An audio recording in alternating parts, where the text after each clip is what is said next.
Yo, what's going on, fight fans? People's from all over. Josh here, 86 boxing with my man Poppy Choom. Yeah, yo. Yo, yo, what's cracking? Heavy on the poppy, light on the yayo. Nah, what's up with y'all, man? How you feeling today? Hey, all is good. We have a special guest. I mean, truly a special guest, the face of Marine Corps fighting. But that's not it. She does some of everything. She's a one person band, you name it. I mean, she can do it all. And I'm not just saying that, that is literal. If you go follow her page, then you'll understand what I'm saying. But it's none other than the fighting Marine, Stephanie Simon. What's going on, What's Steph? up? Thank you. Thank you for the warm introduction. Thanks for having me again. Happy to be here. And yeah, let's get to it. What's going on? Oh yeah. No, I can't remember when we last chatted. It was, or you were on the podcast. I'm thinking it's been a good number of months. Can't remember if it was Yeah. earlier this year or what, but a lot going on. Of course, I'd imagine out there in California. So I understand you're still with Pullman's gym and everything. So how's it been? Yeah. It's been great. The steady adjustments and the growth, it's like really it's starting to like come together now, and every fight I feel like I'm getting a little better. I'm learning a lot of the technical aspects of fighting, which once Hmm. you start learning that, you can slow it down. And when you can slow it down, like you can understand what it is you're doing, and lot less fighting on instinct. So yeah, it's going good. Oh, you're working with the right people because you're speaking like from that old school thing, that old school type talk right there. Right. The old timers back in history. That's the way they talk. So that's good right there. Seeing that things are slowing down, and plus you had that amateur background and everything. So Right, I'm sure right. that probably helped and added to it because it's something about getting that experience, especially at that elite level of the amateurs, folks. The elite level. There Hmm. are differences, of course. She's at the elite level, so I'd imagine that added to it as well there. So that's good that you're feeling and seeing that, and your coaches are helping with such. For sure. I think there was a temptation to be, I guess, obsessed with getting a knockout, especially Hmm. because I hadn't had any until this last fight. And I guess really my whole career, I've heard knockouts are what sells. You need knockouts if you want to be seen, and if you want people to be excited about you, you need all this, and that. But I think I've said it before, but like the way people fight to get a knockout, they open up and they swing Hmm. like it's their life's dependent on it. The problem is if you fight like that, the way you fight someone who's not very good, if you fight someone who is good, you'll literally knock yourself out. So why would it make sense to practice what only works against someone that's not a good opponent, but doesn't apply to the highest level? And so once I started thinking of it that way, um, it started to make things a lot more understandable. And this fight, my last fight I just had, instead of like amping up the speed and the intensity in the fourth round, I decided to do it in like the second round. And so with the women's rounds being 2 minutes and this only being the sixth rounder, you don't have enough time to really like figure out your opponent. So it's a weird like balance between get after it soon but not too soon, like not too early. So um yeah, it's a lot of opinions, a lot of temptation to fall into what people are saying and to fight the way that people think that you should fight. But when you trust the process, as they say, and are patient, and again, fight with the same mechanics and mental process against someone that's not so good, the same way you do against someone that is good, like that Hmm. is consistency. That's gonna benefit you in the long run. You don't have to like change your style. Okay, now we're gonna work on defense. So you should have been working on defense 10 fights ago. But Yeah. if it's already instilled in your training from day one, then it's that's how it should be. Yeah, man. So I want to say that there people are really not giving women.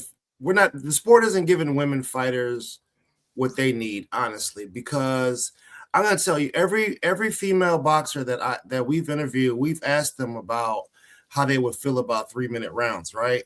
And every one of them, we haven't had a single one that said, no, I don't want 3-minute rounds. Most of them say they want 3-minute rounds because another thing that's missing, another 60 seconds of storytelling for the commentators, another 60 seconds of, okay, I don't got to just run in there and play rock'em sock'em robot, right? I can figure some things out with that extra 60 seconds. So when you train,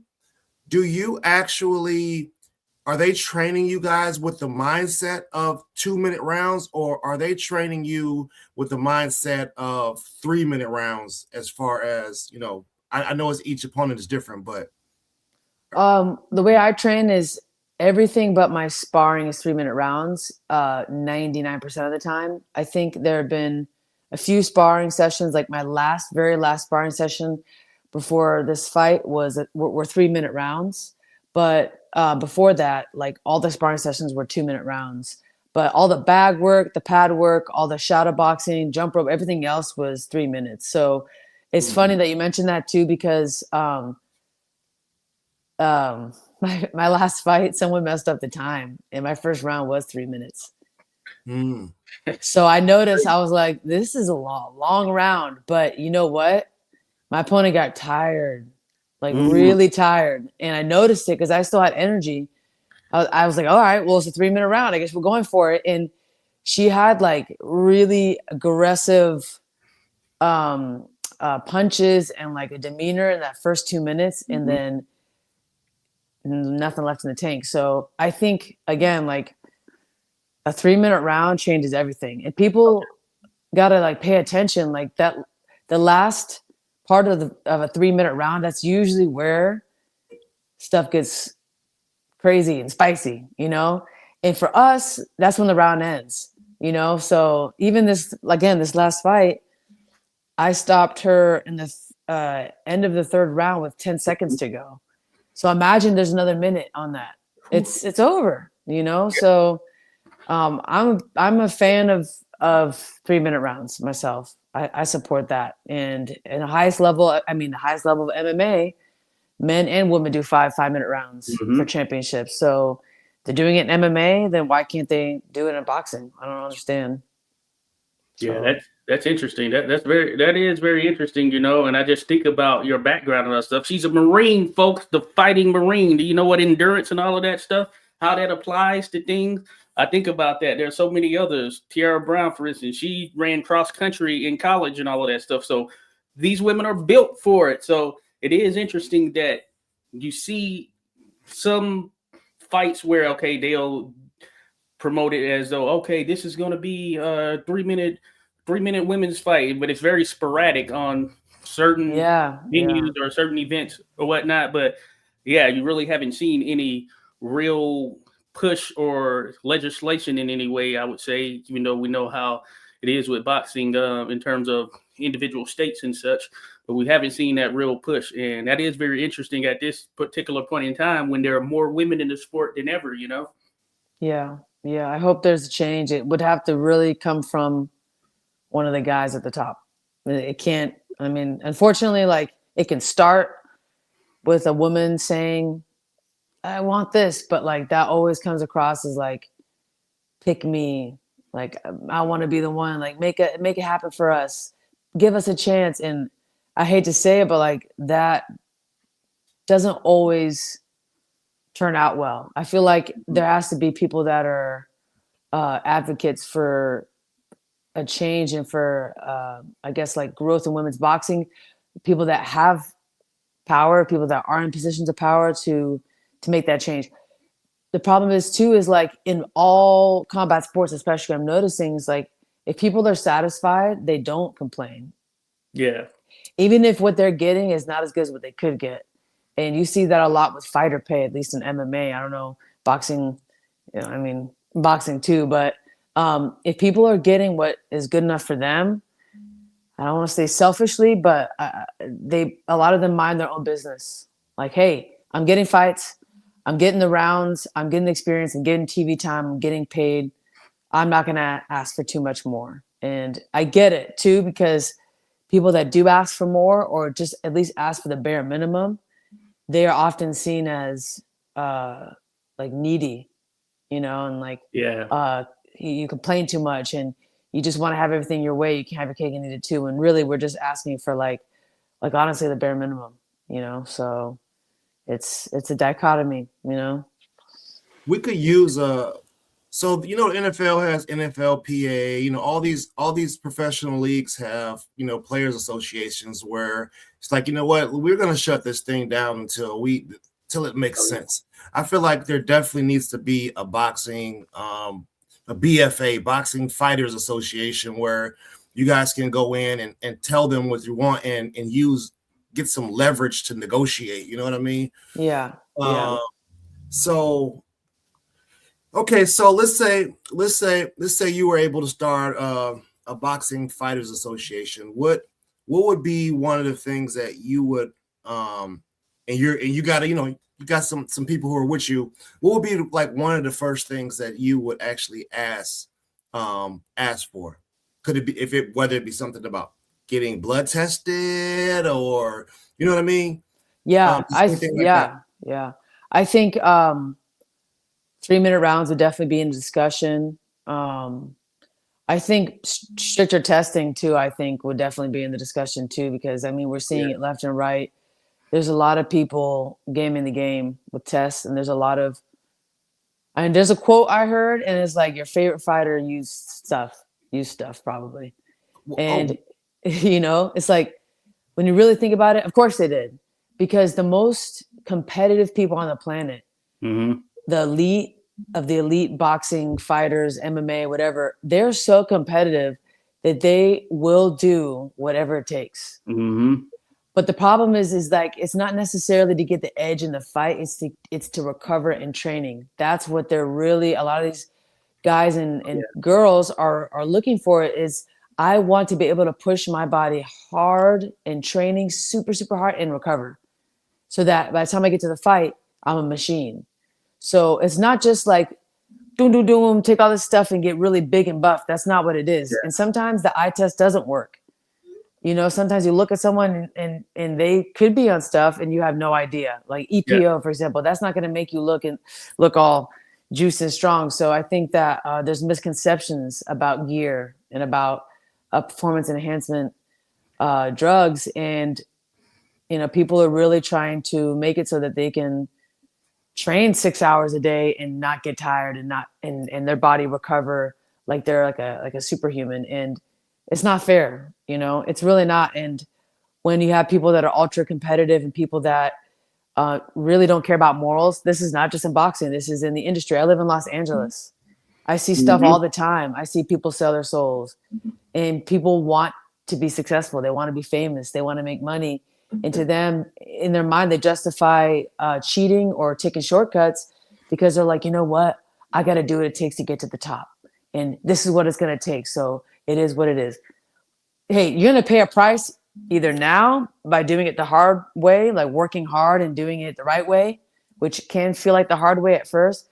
You're going to pay the price now, or you're going to pay it later, you know? And I don't know if you guys seen the Diddy documentary, but he's one of those people too.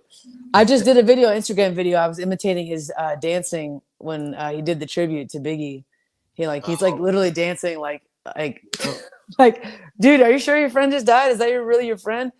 It's just, it's like, you really don't look sad right now, dancing your ass off on stage with a smile on your face after your friend died. But I mentioned that. I just mentioned that because it's a similar concept of like so competitive, so obsessed with getting to the top and being the best, and so terrified of other people being successful that this person did whatever it took to be the only one.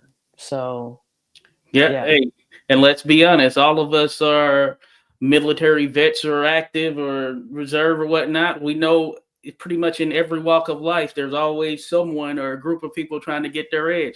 You see that in military organizations as well. And it's pretty obvious in some cases, you know, but yeah, it's crazy how that is.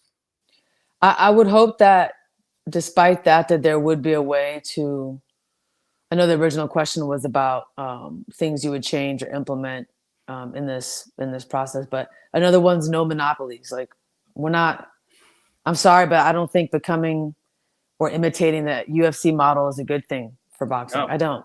Oh, I don't think that. I think that having diversity and having a way to succeed in the sport um, without just one person's stamp and without their blessing is actually what makes the sport so great. Now, do we need 8 different world title belts? No, we don't need that. But to just have one, everything is, like bunched up into one belt and like one person decides who fights when and how and where. I mean, we're seeing that in other sports, and Yeah. it worked for a while, but right now it's you're starting to see a little bit of a dip. So Yeah. yeah, that's my take on that. I'm glad. I'm glad we're having this conversation because I know I bring it up. I bring it up randomly and things like that. I just don't think there's a whole lot of hands in the pocketbook. And these fighters they're putting their lives on the line. The head is not meant to be punched. And for them to not be able to have money and for them to be able to not get neurological checks to make sure that, all their screws are tightened down is ridiculous. Like if it's somebody's life, we're playing with somebody's life for entertainment. Obviously everybody's making choices, you know what I mean? But there has to be, you guys are prize fighters at the end of the day. Oh, yeah. And a belt is not enough of a prize for the damage that you guys are taking. It's not. No. Not at all. I agree with that. And when you really think about too, like other professional sports and just how they operate and how they treat their athletes, and then you look at boxing, like me, for example, and I'll be honest, I'm not in the financial position to be able to pay for thousands of dollars of like pristine strength and conditioning training and in recovery in the best, most exquisite trainers of all time, and like to help me, get in that perfect condition to be ready to fight for a world title. Like, will I one day? I think so, but right now, like, I don't. And the thing is like those things aren't just provided to fighters, as well as healthcare and like being able to like really just take care of yourself as a fighter. A lot of fighters are having to work 2 jobs in addition to fighting. And I'm fortunate to be in the Marine Reserves and to have that as like, that's a safety net for me. If I didn't have that and I wasn't training people and teaching boxing and stuff, like I'd be kind of screwed right now. So this sport isn't really designed to build people unless they've already kind of been like handpicked and been favored by the people pulling the strings from the top. And it's discouraging. And you know what? I look to my left and right and realize that like there's probably a lot of fighters that would have been the best in the world that just said, I'm done with this. And they just were like, I'm done. I'm not doing this anymore. And just the sheer rejection alone was what made them stop. And that's the thing. But the sport is going to reject you over and over and over and over again. And it sucks. And you can even do the best of the best and do everything that you were told to do. Like in my case with the amateur boxing, yes, there was politics involved, but I did what I thought was what I needed to do to be an Olympian, which was win multiple national titles in a row and win the Olympic trials. And it just so happened that like that wasn't enough to be the Olympian. And this is a sport where you might do enough, you might do everything right, you might do the right things. It's not going to guarantee you anything, so you got to be willing to keep going even when you've done everything right, or at least close to, and you're still not getting the results. And if I were to get a glimpse of what my life looks like right now, end of 2025, going into 2026, 31 years old, 5-0, living in this little apartment here in LA. If somebody were to show me a little snippet, a little video of this and told me this is your future, you have no sponsorships, you have some, but it's only like fight by fight. You're not signed to a promoter yet. You don't have really anything other than like random fights throughout the year. I may have called it quits. But there's a reason why we don't get to see into our future, is because the Lord, God, the universe, whatever it is that you believe in, they show you the end. They give you glimpses of the end to show you what you can be, and then they leave the rest up for interpretation. Because if you saw what you would have to go through to get to the top, you'd probably be like, "Yeah, I'm out of here." So I'm grateful for this life I have. I'm grateful for my my endurance in and out of the ring and my perseverance, because that's really what it takes to get to the top. Is you just can't quit. You just can't quit.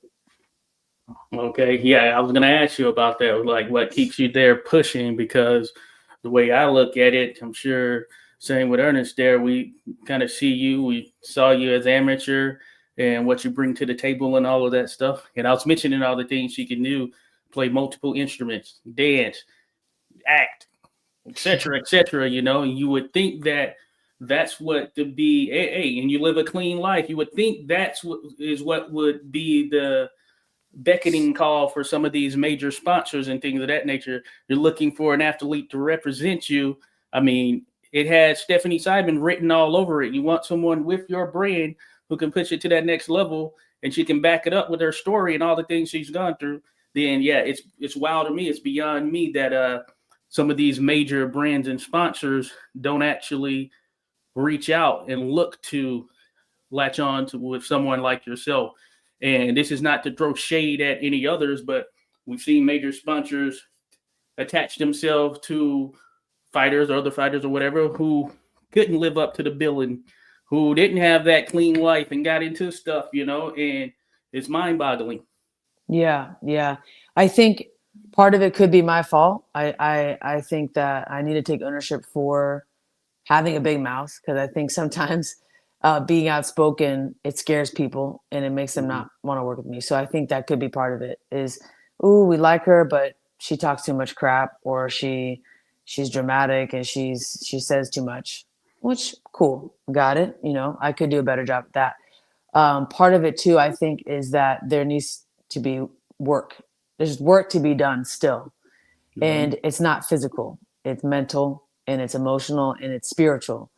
And I think that until that work is done on my end, I'm not going to be given the path just quite yet. So I'm taking ownership for some of this, and some of it is out of my control. Some of it is just people not believing or wanting to take a chance.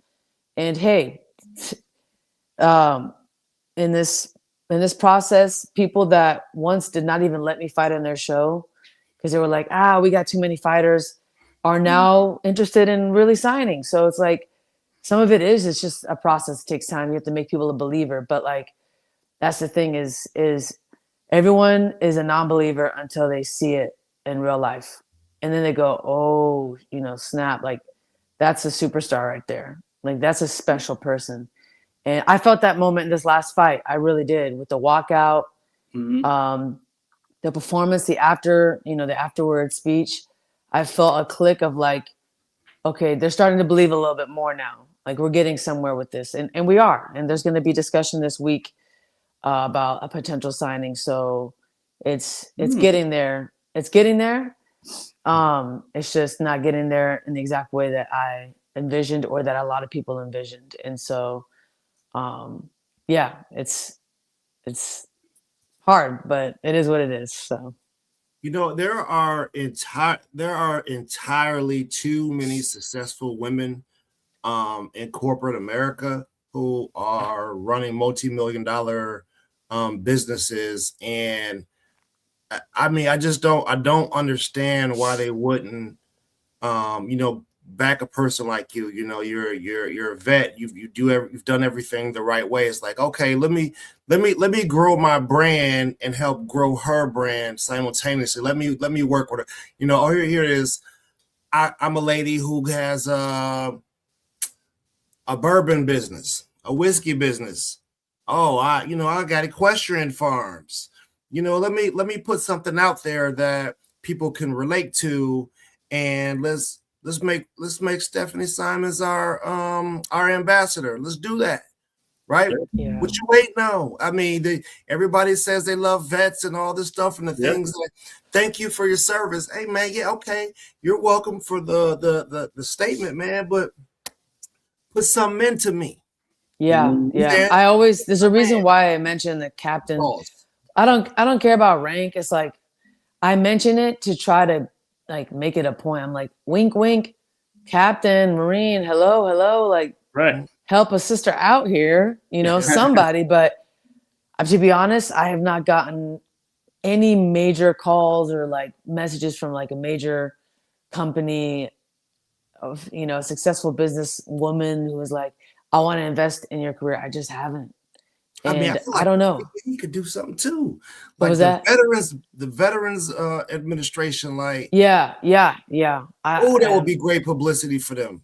We see them. Right? We see them at the football shows at halftime and all that stuff with the salute service and all of that stuff. Apparently, they're paying to be out there and hold that flag and all that stuff. Big money. Yeah, maybe I need to talk to the right people. Yeah. Somebody get me the Sergeant Major Marine Corps number. Somebody. Oh, he knows who I am. He's liked my videos on Instagram, but yeah, we'll see. It's sometimes you do got to kick down doors. Oh yeah, Hey, you've been doing that. You've been a barrier breaker there, just even in the Marine Corps. More though, even more. You got to be even more. I mean, look at Michael Jackson. Like they snubbed him. They didn't give him a single Grammy on that Off the Wall album. They sat there, acted like he's That's like one of my favorites right there. And then he was like, "Okay, well, I'm gonna make the best album of all time. F you guys." And then 4 years later, he wins 7 in one night. So it's like. It takes a couple years, but it also takes that like mentality of like I'm gonna become undeniably so awesome and great and so good that you can't turn away, and that's my goal. Because I already know how my life's been. I'm not one of those people that's like rubbed elbows with the right guy, and the right girl, and it's just not. It just doesn't work that way for me. Also, I'm not enough of a politician to like weasel my way into a conversation or in a room and convince somebody that I'm their, that's not me. So I'm one of those people where it's like, I have to just kick down doors and become undeniably that one. And well, so be it. I guess I'm going to have to do that. It is what it is. And, but I'm open to ideas. So I appreciate the conversation regardless, because that is a great point. The VA, I work with them directly every few months, I like checkups and all that stuff. So it's like, I'm someone that actually can literally relate to the VA as someone that uses their services. Yeah. So why wouldn't I work with them in this case? It would make sense. It's not just something I'm trying to sell that I don't even use, Right. Because that's not genuine, but it's something that I actually can relate to. So that's a great point. I'm glad you mentioned that. Yeah, I mean, you said something with Michael Jackson.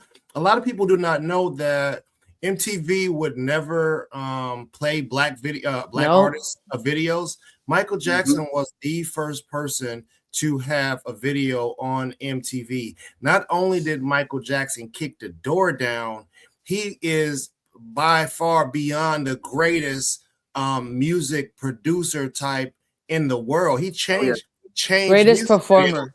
Greatest performer. But it was undeniable. But that's the thing, right? Because the people were like, put his video on now. Now. I was watching his videos. I watched Thriller. I remember I was 4 years old. Some of my earliest memories are of Michael Jackson watching his Thriller music video and running out of the house, screaming, "Ow!" Like when he turns into the werewolf. Turn into the werewolf owner. Right, but that's so powerful to be able to create art and to be able to create something that is ingrained in people's upbringing in their childhood. Like you got to be some kind of special, different. But it was undeniable, right? He had the odds against him in that case because freaking MTV is like, we like this type of music video. We like these kind of artists, white artists, right? But he became so undeniably great, and so requested that they couldn't because it became a detriment to them. Mm-hmm. It became a detriment when you become so good that you're a detriment to the ones that are not embracing you because they're losing out on opportunities. That's really when you've won. That's when you have power too. And that's what I want. Oh, Like, I want the cards to be my favorites, but I also want to have some sway and pull. Because if I'm requested, if I'm talked about, if people are interested and invested in me and the fans want to see me succeed and win, it's going to come a point where the promoters are like, oh, man, we can't keep turning a blind eye to this, you know? So all these things that a lot of these female fighters are doing is like, it's great, but I can do it better. Like I've seen some of the cute little walkouts, the dancing. I do it better. You do. I've seen some of the interviews. I do it better. I have a more interesting story. I have a much more insane background with being a Marine. And like, I say it all the time, but like, I know none of my peers in this boxing world have ever had the responsibility I had at 23 years old. Oh, yeah. Like, I was literally in charge of grown men's lives, 60 of these fucking guys' lives, in charge of and responsible for and doing these types of operations and practices and training exercises that like would have most fighters crapping in their pants. Honestly, like I'm on the phone with a naval vessel, a operations officer out in a naval vessel that's 10,000 meters away. And I'm calculating the distance between myself, my Marines on the shore of a beach, and that ship is in the middle of the ocean, how I'm going to get there, calculating waypoints, talking to the infantry officer who's in charge of the Marines that he's got, and then talking to my Marines. I'm coordinating a whole exercise that's going to get us deployed overseas, and I'm 23 years old. And at any point in this operation, any one of us can die because those vehicles, those tanks that we go in, those amphibious tanks, they sink all the time, you know? So it's like to have that leadership experience, to have that background, to be in those types of moments where it's like, it really is life or death. And to have that responsibility of other people's lives, it's like, it's what makes me the fighter I am. It's what makes me the person I am. It's formed me and crafted me into not just a fighter, but a leader, someone that wants to be an icon. Like I want to be a special fighter in this community. And, you know, I don't get why like these other promoters and these other people don't see it. I don't get why they don't see the vision, and I don't see why they're not invested in getting this story out there. Cause this is what Netflix documentaries are made out of. This is what it's all about. That's right. Like, I don't see, but it's beyond me. I can't make them see it with my words, but I can make them see it with my actions. So that's what I'm going to do. I'm just going to keep getting in the ring and putting on fantastic performances. And I'm going to get on the mic, talk my stuff, make creative content, show that I play 5 instruments and sing, and we'll just go from there. And if they want to reject me, fine. I'll go at another angle and I'll figure it out, you know? So. Oh yeah. And you know, hey, you have support. We see it by the people that drop through, show some love there. We know it just when we see things going down, when you're posting all of that stuff. So Thank you. it will happen, you know. I'm pretty confident it will happen. Sometimes the grind is insane, you know, and it shouldn't be that way, especially in this era that we're in, where pretty much have more access than ever to individuals. And that grind, it's still pretty crazy just thinking about it. So I commend you, of course, for sticking with it, you know, because it can be pretty daunting. And I'm sure just going through that day to day is something that, hey, you just have to find it inside of you to get up out of that bed, go run those miles, go do that training that you need to do. And I think if more people kind of understood that, then it would shed light on a number of things. Yeah, no, 100%. And whenever I'm feeling kind of like disappointed or whatever, I really think of like people like Tiara Brown and Clarissa Shields, because they did twice as much as I ever did until they finally got their big break, you know? And like, so I have it pretty good, you know, regardless of like how I feel at times. I have a lot to be grateful for. And if I was a 2-time Olympic gold medalist, multiple time world champion in multiple weight divisions, and like had gone through all of that. I mean, Clarissa went through, and like if it had taken as long as it did for her to get the recognition and just the opportunity, I couldn't imagine. And her situation is even more drastic and even more polarizing because she quite literally was a 17-year-old Olympic gold medalist and then a 21-year-old Olympic gold medalist. And then by the time she was 27, like she's just the most dominant female fighter of all time, and still not really getting the recognition and the opportunity she deserved. And now it's finally coming together, you know, like, Oh yeah. she's becoming a household name now. She is. Mhm. And she's getting the recognition, and I'm really happy for her, you know. What were you saying though? Sorry, I interrupted you. Nah, man, listen. If somebody on this show has talked about that, it's been me. It didn't matter if it was a major competition or not. I say every chance I get, Bud Crawford and Clarissa Shields are the king and the queen of boxing, respectively. Yeah. And it's disrespectful as an American citizen who fought for this country. For me personally, I see it as highly disrespectful that our two-time gold medal. I mean, the woman she's in the Guinness Book of World Records as an athlete. You understand me, for the things that she's done, and people just don't understand what type of grind that y'all have had to go through, and the hurdles and barriers and the unnecessary. Oh, we need you to look like this and talk like this. Come on, BS. they're fighters. You know what I'm saying? It's BS.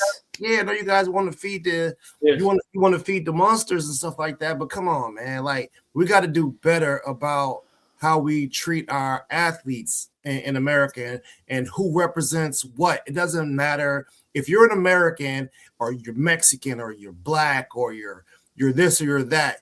Just be an American, and the American public needs to get behind American fighters. It's ridiculous that fighters can come over here on our soil and get more love than us. Like, huh? Like, what is that? You know, I think if you don't look a certain way, talk a certain way, act a certain way, let me rephrase this. If you look a certain way, you can say certain things that are really not cool or not acceptable and get away with it. If you're, I mean, there's even studies shown on this, like being good looking, being white, being from certain families, being from certain social statuses and from certain, you know, wealth, like you're allowed to get away with saying things and people just go, he's so this, he's so funny, he's just such a character. It's like if a black woman says the same thing, or they don't even say the same thing, they just say something without saying it all cute. Now all of a sudden they're not likable, or they're not approachable, or they're not marketable. It's BS. It's right. BS. And I mean, Ronda Rousey, for example, was a dominant force in the UFC. She was also a white woman who had the pretty girl stuff. But when you really listen to what she had to say and the things that she said and the words coming out of her mouth, it wasn't anything special.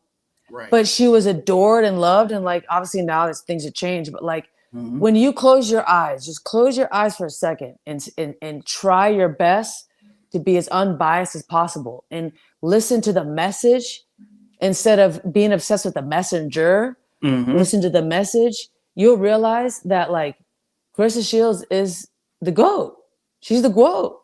Yeah. She's that girl. She's awesome. Like, you know, just because someone talks and speaks in a way that like you don't like doesn't mean they're not freaking awesome. You shouldn't back them up. Like there's no way unless you're someone that's a little racist or a little sexist that you can watch that movie, the Fire Inside movie, and not be inspired.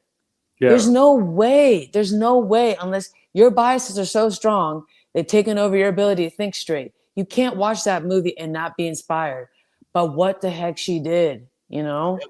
And so yes, no one's perfect. I got that. But like, I still will listen to guys in boxing, some of these big names, and listen to what they say and what they stand for. I'm like, that's crazy. But nothing they say is enough for people to like turn their back on them. They'll say racist things. They'll say stupid things. They'll say uneducated things. And Mhm. people still follow them. They still got 15 million followers. They're still popular. Everyone loves them. And it's like, it's BS, man. It's BS. So I can go on it for days, but yeah, I'll die on that hill. You know, we got to do better society. And like you said, we got to back our fighters. No, Okay, you'll get your opportunity. I'm sure of it. You'll get the opportunity that you've earned. Unfortunately, there are methods for people to cut the line, and that's that needs to go away. But since we use musical artists, everybody sees Taylor Swift, and they think, she won. I think her pops invested like $300,000, $300,000 into marketing his daughter.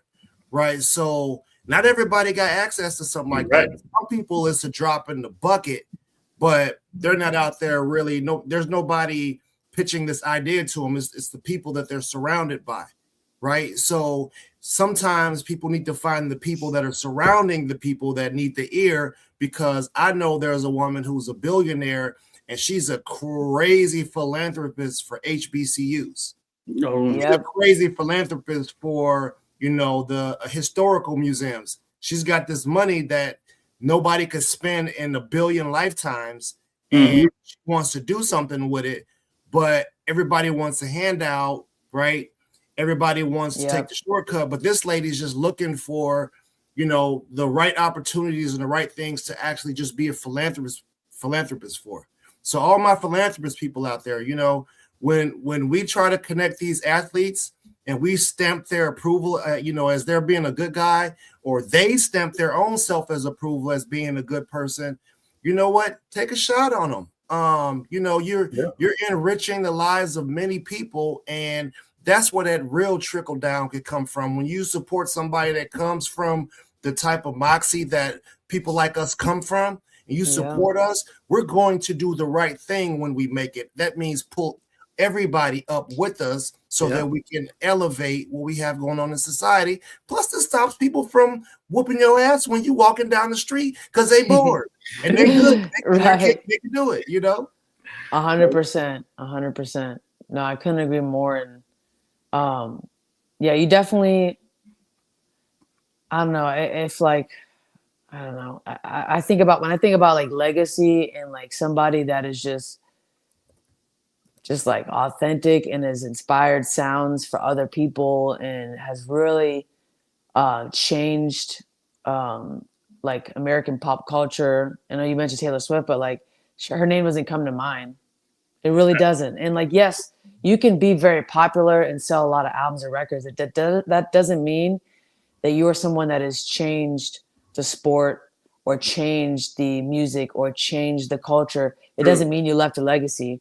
And that's the thing, is like, when you chase streams, record sales, money, album sales, being number one, and you don't chase the art, or you don't chase in the boxing sense, you're not chasing the legacy, or at least I get it. You got to make money, and there comes a point where it's like, okay, now I've got the belt, now let's make some money. I get that, but if it's just about the money and it's not about being great and like trying to leave an impact on the sport or your community, whatever it is, eventually people look at you and they move on and look back like, who is that again? And it's like, you're forgotten, and you were known maybe as that person that was super rich, and it had some pretty big fights, but like, did you inspire people? Did you make a change? Did your music inspire other people to make music? And like, were you like the founding person of your genre of music, for example, like that made other people want to be like you? Like, not really. So I think that's more important. It's like, that's the to me, again, I bring up being an icon. That's the true meaning of being an icon, is like starting a movement, and you, by you doing what you do, like Muhammad Ali, like that was a freaking icon. Oh yeah. Yes, there might have been other people with better jabs than him, better defense than him, whatever, like technically, but the whole picture, the way he moved, the way he Mhm. embodied what it meant to be a boxer and to be an advocate for, for the rights of Black people, like he was just different. He was a poet in and out of the ring, Mhm. and he's the kind of guy that when he talked, you shut up and you listen. Like Mhm. that's special. All eyes. Like Tupac was the same way. Like Yep. that was someone like they could take everybody's attention, just whoop, send it towards them because people are invested in what they had to say and wanted to be like them. So that's for me. Shoot, that's the goal. And if it takes a little longer to get there because I'm doing it the right way, then so be it. I'm not gonna cheat. I'm not gonna go take shortcuts. I'm not gonna uh, wash people's feet with my hair so that they sign me. I'm not gonna say so and so is the greatest because that's what and I'm not doing that. Sorry, you got the wrong one. So Oh, yeah. Hey, yeah, Josh, see, man, you see. So doesn't this align perfectly about what I said about Jake Paul? I really wanted to get behind him and support him because he has the resources and the connections to really uplift women's boxing. But for me, it seems like he's like the diddler, all up in the video, dancing. You know what I'm saying? Come on, Paul, come on, bro. Listen, man, really do this for these women, man. You know what I'm saying? You don't got to be in the ring dancing and stuff like that. Get behind the scenes and throw an event where the main event person is actually being cheered, bro. Let's end that night with happiness. Get in the night with an actual female boxer who put the work in, getting cheered by 15, 20, 60, 70, a Dallas Cowboys arena. You can do that, man. Do it. You know what I'm saying? And you will be blessed in abundance if you yeah. get it done right the right way. Yeah. No, hey, I know we've had this conversation. We've been going back and forth with it, but he is changing in some sense the way that people see women's boxing in regards to. I can recall an old Bob Arum clip where it's probably from the early 2000s, something like that, or the 2010s, where it's like, women's boxing, you can't do anything with it. Nobody wants to see it. I can't sell it. So it's like, I'm not signing anyone. And of course, ultimately, he ended up signing some down. All two or three, yeah. Oh, yeah, right. Right. Now, what I will say is that I just think about Katie Taylor versus Amanda Serrano, and that's kind of let's think about that first fight. The way people showed up, it was on. I was there in person. Oh yeah, you Amazing. were there. I remember seeing New you, and York. it showed you that women can carry the sport. They can be at that 100%. same level and all of that stuff. So I hear what you're saying there, Ernest. And yeah, Jake Paul, yeah, he's working his aspect of it as well. But that being said, he has a lot of the top women in the sport have signed with him, and I don't know the particulars and all of that stuff, but he seems to be gearing things towards that. Ultimately, we'll see what transpires as history goes on and all of that stuff. But I'm hoping that the platform, I love the production. I'm hoping that continues to expand because another thing that we had actually mentioned there, Stephanie, was the fact that, of course, with Turkey, His Excellency Turkey or whatnot, a lot of fights are going to Saudi Arabia. And of course, for women, it's different. And they haven't quite reached that point yet where, you did have two women fight there. That was the first time. That's only happened once. They've been hosting these shows. We haven't seen any other women fight there. And I think societally, there are still some things regarding women's rights and things of that nature that will need to increase, especially thinking about getting actual real boxing fans to come over there and support events. Look, these people are businessmen, so if they don't see a benefit from the business side, they're not going to do it.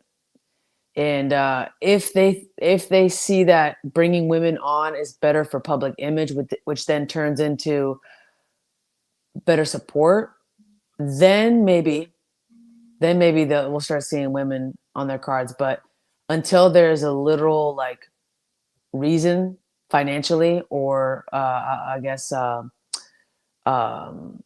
terms of their atmosphere, like makes them look or appear to be more progressive, which again, then okay, looking progressive does what? Does it bring in more fans? Yes or no? If it does, okay, then we're going to do that.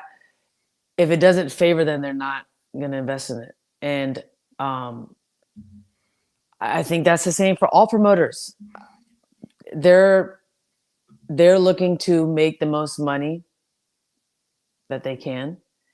They're businessmen. They care about making good business. And if you are a businessman who doesn't know how to think outside the box and has one way of looking at things and doesn't know how to optimize resources, then you're just going to do what everyone else has been doing for the 100, however many years, 150 years, 200 years, 100 years that boxing has been around. You're just going to do what everyone else has done. But the funny thing too, right? And I just tie it back to Taylor Swift and the entertainment industry. Yeah. Nobody buys more things. No one spends more money. No one spends more attention on things than young women. If you look at Taylor Swift, Justin Bieber, Beyonce, like these people have spent billions and billions, and fans have spent billions and billions of dollars on going to their shows, buying their merch, watching their, their YouTube channel, whatever the case may be. Those fans are women. There is an untapped fan base and an untapped potential to have that kind of fan base in women's boxing. If you start tapping into the apparel, into fashion, like what's her name? The one that's the model. I'm blanking, but there's a fighter. Ronda. She's walking out here with Versace, freaking looking like like $1 million, literally. Like that's the kind of stuff that could be tapped into, is tying in those worlds. Boxing is pageantry. You literally walk out like a damn, like you're some kind of royal family member, and you step into your throne. Like there's so much room for potential for art, for tapping into that whole other fan base and a whole other industry that's just not being used. And again, it's like, it's a lack of innovation, lack of creativity, and investment in thinking outside the box. And I'll say it now, and I'll keep saying it forever. It's like, you tap into that, you think you make money now, wait till you get female fan base, the young girls. Like, yes, maybe they're not super interested in violence, but like, there's a way to get people invested that you don't quite think are interested in this boxing stuff. And it's if you make them a fan of the person before you make them a fan of the boxer. Make them a fan of the person first. Like, who is this person? How do I relate to them? Who are they? What do they do? Like, what's their story? None of that's being done. And wish it was. Hey, listen, Josh, let me tell you something, man. So my Bell's Deep, right? So my Bell's Deep was athleisure for basically, bodybuilders, people who are really serious about going in the gym. And my largest supporter of my apparel were white women ages probably 24 to 65. Like, they couldn't stop buying my stuff. I started sponsoring bodybuilding shows, sponsoring athletes so that they could have the money to be able to get to the point where they can get on stage to win money, right? And my business, it grew exponentially because, the apparel is tough, right? It's quality. Two, it's funny. Somebody's going to look at you and think they see something that really ain't there, and then they'll have no other choice but to laugh or make a conversation with you. That's how I designed my Bell's Deep logo. You'll see it if you look at it. But, so it is there. And what she's saying is absolutely correct. It's just a matter of the right opportunity popping up at the right time in a public space. So, Jake, women need an advocate, bro, not a pimp, bro. You can do that stuff somewhere else. Just come on, man. Be a good advocate, man. I want to support you, fam. Oh yeah, make sure you ship out about 1,000 chickens and turkeys. Put some meals out there in them cities you fighting in, fam. You got the bag. You know what I'm saying? You got the bag, man. Hand out some dinners at some of them fights before you go get them $200, $300, $3,000 tickets. You know what I'm saying? Hand out some meals, man. People starving out here in these streets. Yeah, and it's the holiday season for sure. You know, we could use that out here. Season. Real quick, we're here with Stephanie Simon. We get deep here. We're getting deep. We're not cutting corners, any of that stuff. Stephanie Simon. I had dropped it in the chat or in the scrolling across the banner at Steph Simon Boxing on IG and TikTok. She has a YouTube as well. I'll make sure to tag that YouTube, post something about it there. But yeah, at Steph Simon Boxing. You want to go follow her and you'll see what I'm talking about. You better follow me. Yeah, no, you better. You better hear that. I'm just kidding. You hear that, Melissa? You better be following. Yeah, don't make me tell you to take the trash out 2 times. That's right. But hey, one of the things that Stephanie, this is going back to, you were talking about Ali, and one of the things you were saying about yourself, hey, same with Ali, they were like, oh no, he has a big mouth. He talks too much or whatever, because he was speaking on those things that he would speak on those things that weren't in a politically correct fashion, you know, calling it out for what it was. He spoke on how when he won the Olympic gold medal, and then he came back and he could even sit down and have a meal at a white establishment or something like that. You know, he spoke on those type of things. He spoke out on the Vietnam War, and it took until he actually was off the scene for a bit, dealing with Parkinson's and all that stuff. He lit the Olympic torch at the Atlanta Olympics. I can't remember that, 96 or 92. 96, yeah. 96 Olympics, right? And then people started to embrace him even more, seeing him like that. Of course, at that time, he couldn't speak in the same way that he used to when he was deemed the Louisville Lip, you know, the greatest talker in boxing history right there, and the GOAT right there. But that being said, what I like about you, Stephanie, is that you remain unyielding. You don't have to compromise yourself in order to continue to achieve what you want to achieve. And I know Tiara, she said the same thing. It was a long grind for her. She was like, she did it her way, and she hasn't compromised herself, and she still speaks on those things. So you're right. Some people might look at that a certain type of way, but you shouldn't have to compromise on your morals, what it is that kind of keeps you abreast there in life. And I think that, yeah, these businesses, they need to get with it or get gone. Come on, guys. No, but I appreciate that. And you guys are really great to speak with, and you fired me up, man. You fired me up in the best way. So thank you for seeing what I'm talking about and understanding, you know, kind of what I mean when I talk about these things, you know, and not all podcasts are quite as understanding. So yeah, this is definitely a safe space for me to kind of speak about my experiences and everything. So I really appreciate you giving me a platform and an opportunity to speak, you know. So you guys are awesome. Hey, you're a vet. You're a vet just like us. I know.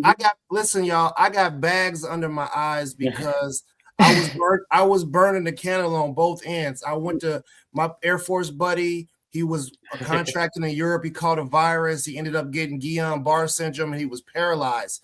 You know, 60 a month ago, he couldn't move. He couldn't do anything with himself.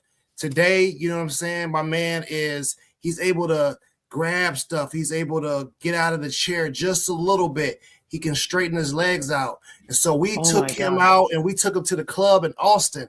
We took him to a hookah bar and made sure he enjoyed himself. And you know what? He won before he started even recovering because he won here. You know what I'm saying? So y'all see these bags under my eyes. These are happy bags, baby, because we support each other. And I got one other suggestion that I could put out there.